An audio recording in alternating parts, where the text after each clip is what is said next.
और अजमेर में बीजेपी नेता राजेंद्र सिंह राठौर ने दरगाह विवाद को लेकर सभी पक्षों से शांति बनाए रखने की अपील की है। राठौर ने कहा है कि सभी पक्षों को 20 दिसंबर तक इंतजार करना चाहिए। वहीं धर्मांतरण बिल को लेकर कहा कि लालच और दबाव के बल पर धर्म परिवर्तन करना सही नहीं है। कैबिनेट के फैसले पर भी राठौर ने बयान दिया है। राठौर ने कहा है कि सरकार ने एक नहीं अनेक नीतियां जारी की हैं। नीतियां वही सरकार जारी करती है जो सरकार पारदर्शिता से चलती है।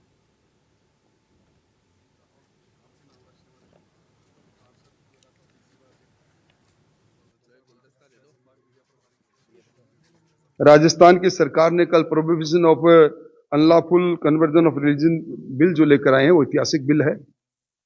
इन दिनों में पूरे देश के अंदर लालच के आधार पर, दबाव के आधार कर, कपट के आधार पर धर्म परिवर्तन करा के लव जिहाद के कई प्रकरण आए हैं। ये सांप्रदायिक सद्भाव को कायम करने वाला काम होगा। इसके अलावा सरकार ने एक नहीं अनेकों नीतियां जारी की है। ये नीतियां वो सरकार जारी करती है जो पारदर्शिता से शासन को चलाना चाहती है। एमएसएमई हमारे उद्योग की जान है। 15 लाख से ज्यादा एमएसएमई है, उसकी नीति आना। पर्यटन हमारे जीएसडीपी का बड़ा कंपोनेंट है, उसकी नीति को लाना। और विशेष तौर पर एससी एसटी की जमीन को भी सोलर के अंदर वो अपनी जमीन दे पाए, उसके लिए टेनेंसी एक्ट में संशोधन करना। एक्सपोर्ट के अंदर हम आने वाले समय में 1.5 लाख करोड़ का एक्सपोर्ट के लिए एक्सपोर्ट की नीति लाना।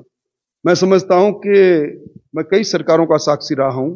ये पहली सरकार जिसने एक के बाद एक अपने अल्पकाल के अंदर 1 दर्जन से ज्यादा नीतिगत लाकर नीतियां दे दी, जहां की पारदर्शिता से हर प्रतिस्पर्धा का वातावरण बन के हर व्यक्ति उस नीतियों के अनुसार अपने काम को आगे बढ़ाए। और जयपुर बीजेपी विधायक गोपाल शर्मा का बड़ा बयान आया है। मिर्जा इस्माइल रोड का नाम बदलने की मांग वो कर रहे हैं। इतना ही नहीं, मिर्जा इस्माइल देशद्रोही थे, ये भी गोपाल शर्मा कह रहे हैं। देशद्रोह के नाम पर जयपुर की सड़क का नाम रखना गलत है, ये गोपाल शर्मा कह रहे हैं। एमआई रोड का नाम गोविंद देव मार्ग रखने की मांग गोपाल शर्मा ने की है। अजमेर तो बहुत दूर है, मेरे को तो अभी रिसर्च करने पर पता चला है, मैं विषय को नहीं बदलना चाहता हूं, कि मिर्जा इस्माइल देशद्रोही थे और वो इसीलिए मैसूर से भगाए गए थे। तो पहले यहाँ एमआई रोड का नाम बदल करके और गोविंद देव मार्ग होना चाहिए। उनके सारे सबूत मैं इकट्ठे कर रहा हूँ। मिर्जा इस्माइल ने यहाँ सांप्रदायिकता फैलाने का काम किया।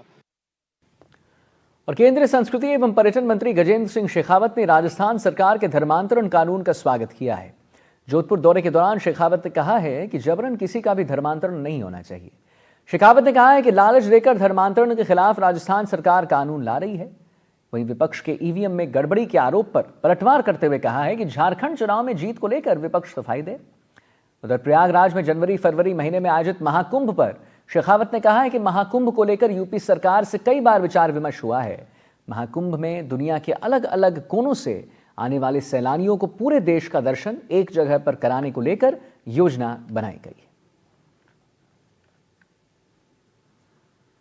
राजस्थान की सरकार ने, कैबिनेट ने कल एक प्रस्ताव पारित किया है, किसी का भी प्रलोभन के आधार पर और जबरन धर्मांतरण न हो सके। राजस्थान सरकार के इस फैसले के साथ में हम सब लोग साथ खड़े हैं। इस तरीके से कांग्रेस ईवीएम पे ठीक है बोल रही है महाराष्ट्र में। जो लोग जीते हैं पहले वो अपना स्पष्टीकरण दे दें और पहले झारखंड का भी स्पष्टीकरण दे दें। ये सब खिसियानी बिल्ली खंबा नोचे की स्थिति है और ये पहले ही बता दिया गया था। माननीय प्रधानमंत्री जी ने भी सभा में कहा था, माननीय गृह मंत्री जी ने भी कहा था, मैंने भी आपके सामने उस दिन कहा था जब मैं महाराष्ट्र के चुनाव परिणाम आने वाले दिन सुबह यहाँ से जा रहा था, तब मैंने आपसे कहा था कि शाम तक ईवीएम बदनाम हो जाएगी। तो ईवीएम को बदनामी मिल रही है। आने वाले समय में अभी तक जब चुनाव हारेंगे तब तक ईवीएम को इसी तरह से कोसेंगे।